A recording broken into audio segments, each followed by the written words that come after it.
Yu Daoseng memandang iblis yang baru saja berbicara, dan menggelengkan kepalanya. Kamu bisa melupakannya. Kamu tahu apakah aku berbicara omong kosong atau tidak? Seorang jenderal iblis segera berkata kepada Kaisar Iblis. Lord Demon Emperor, orang ini kasar dan tidak masuk akal. Tolong minta Lord Demon Emperor untuk mengusirnya. Jenderal iblis lain telah datang ke pintu aula utama dan mengeluarkan raungan rendah. Ayo. Melihat situasinya akan lepas kendali, Raja Iblis diam-diam melirik ekspresi Fatih. Dan setelah menyadari bahwa dia tidak merespon, dia berpikir sejenak. Asal-usul binatang ini tidak diketahui, dan tidak dekat dengan sumbernya. Saya khawatir itu adalah kelompok etnis kuno. Setan kuno telah menghilang selama bertahun-tahun yang tak terhitung jumlahnya sekarang. Jika saya bisa mendapatkan bantuan dari iblis kuno, praktik itu juga akan diajarkan kepada saya. Paha seperti itu tidak bisa dipeluk. Jika saya tidak berbicara sekarang, saya mungkin sedang menguji sikap saya. Orang ini diundang olehnya. Dan sikap saya terhadap orang ini kemungkinan akan mempengaruhi posisi saya dengannya di masa depan. Setelah memikirkannya, Kaisar Iblis memberi isyarat. Semuanya tenang. Hanya debat yang diperbolehkan hari ini, tidak ada seni bela diri. Jika ada yang melanggar aturan ini, jangan salahkan saya karena tidak sopan. Dengan dukungan dari penguasa iblis di belakangnya, Yu Daoseng merasakan tekanan yang jauh lebih sedikit. Saat pikiran Yu Daoseng berangsur-angsur menjadi jelas, sudut mulutnya sedikit terangkat. Karena kamu ingin mendengarnya, aku akan mengatakannya. 1. Ada banyak konflik dan perselisihan internal di Mahkamah Agung Tuhan. Bahkan jika kamu orang luar, kamu dapat melihat bahwa kekuatan dengan masalah internal dan eksternal tidak akan pernah bertahan lama. Kedua, Mahkamah Agung sekarang berada di akhir pertarungan. Meskipun saya tidak tahu kemana perginya para elit mereka, saya pikir Anda harus tahu satu atau dua hal. Dengan sejuta ksatria, sangat memalukan berurusan dengan 4 penjaga istana dewa. Ketiga, utusan yang ditunjuk oleh Mahkamah Agung adalah arogan, dan mereka tidak menghormati yang kuat, tetapi hanya dengan ceroboh mempengaruhi ide-ide mereka. Kekuatan, mengapa Anda mendominasi wilayah bintang pembantai api? Kata-kata itu membungkam para jenderal iblis lagi. Beberapa iblis menggerakkan sudut mulut mereka. Jika Anda mengatakan Mahkamah Agung, hanya berbicara tentang Mahkamah Agung, itu selalu terlibat dalam aparas iblis kita. Bukankah Anda sudah menjelaskan bahwa Anda menuduh Sang dan memarahi Huai? Seorang jenderal iblis mendengus dan melangkah maju. Lalu menurut pendapatmu, tanah kabut merah, tanah layu, tanah kuyu, tanah yang membeku, Yu Daoseng melambaikan tangannya langsung. Hanya sekelompok idiot yang kejam. Jenderal iblis terganggu, dan seluruh orang itu tidak sehat. Dia menekan amarahnya dan mendekat selangkah demi selangkah. Apakah kamu pernah bertemu orang-orang di tempat-tempat ini? Yu Daoseng menggelengkan kepalanya. Tentu saja tidak. Jenderal iblis tiba-tiba bergegas maju dan muncul di depan Yu Daoseng, memelototinya. Lalu kenapa kamu bilang mereka bodoh tanpa keberanian? Yu Daoseng tersenyum ringan. Ini sangat sederhana. Mengesampingkan beberapa bidang bintang yang mungkin memiliki kebencian dengan setan, orang-orang ini sebenarnya tidak melawan Mahkamah Agung, yang sebenarnya bodoh. Mereka sedang menurun, dan Mahkamah Agung dan ras iblis sangat kuat. Siapapun yang mengerti harus tahu bahwa mereka harus mengantre saat ini.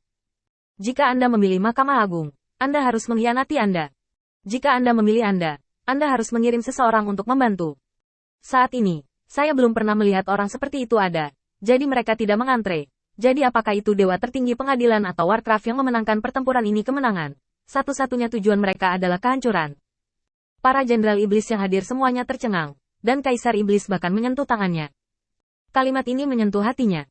Karena sebelum perang, semua orang tidak tahu apa yang sedang terjadi di Mahkamah Agung. Jika mereka bisa memiliki lebih banyak kekuatan, itu akan sangat membantu mereka. Tapi sekarang, tak satu pun dari orang-orang ini memiliki niat untuk mengambil tindakan, yang membuat Kaisar Iblis sangat tidak senang. Di balik layar, dia sudah membuat rencana untuk menaklukkan tempat-tempat ini setelah mengalahkan Mahkamah Agung. Saya tidak tahu apakah itu karena saya menebak apa yang dipikirkan Kaisar Iblis. Yu Daoseng tiba-tiba berkata. Sebenarnya, tidak perlu khawatir tentang Lord Demon Emperor.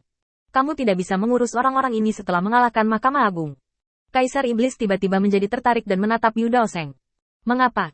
Yu Daoseng tersenyum ringan. Ini sangat sederhana. Kamu sekarang dapat mengalahkan Mahkamah Agung dan mengusir mereka dari wilayah bintang Wotu. Tetapi kamu tidak memiliki kekuatan untuk menaklukkan dunia abadi, kan? Mahkamah Agung akan tetap ada dan akan terus berkembang. Jumlahnya terlalu banyak. Terlalu mudah untuk membiarkan seorang ksatria. Pengadilan Agung, pedang yang tergantung di kepalamu, belum dibuang. Sebaliknya, kamu akan memulai perang dengan orang-orang ini yang mungkin mendukungmu. Semua orang dalam bahaya. Pada saat itu, kamu akan memaksa mereka ke tangan Mahkamah Agung. Demon Sovereign terdiam lama. Memang, dalam rencana yang dia buat, solusi cepat adalah prioritas pertama. Justru karena persyaratan pertama inilah yang menghalangi idenya. Karena betapapun kuatnya Demon Rache, tidak mungkin membagi pasukan di begitu banyak tempat dan pada saat yang sama dapat mengalahkan lawan dengan sempurna. Oke, apa yang kamu katakan masuk akal. Mari kesampingkan ini untuk saat ini. Menurut apa yang kamu katakan, sepertinya tidak ada dari kita yang bisa tertawa terakhir. Jadi apakah kamu punya pendapat khusus? Atau, tidak akan ada dari kita yang mengambil tempat ini? Atau akankah kita terus berjuang? Yu Daoseng segera menggelengkan kepalanya. Tidak. Jika orang itu tidak berpartisipasi dalam perang, itu memang seorang pemula yang saling mematuk, dan Mahkamah Agung masih memiliki aturan institusional, dan ras iblis memiliki warisan yang layak. Tapi ketika orang itu bergabung, masalahnya tidak sama. Setelah mendengar ini, mata Kaisar Iblis berkedip. Dilihat dari kata-kata Yu Daoseng sebelumnya, kata-katanya pasti agak masuk akal, hanya saja mereka tidak bisa menerimanya. Dan karena orang ini sangat dikagumi oleh Yu Daoseng, dia jelas bukan orang biasa.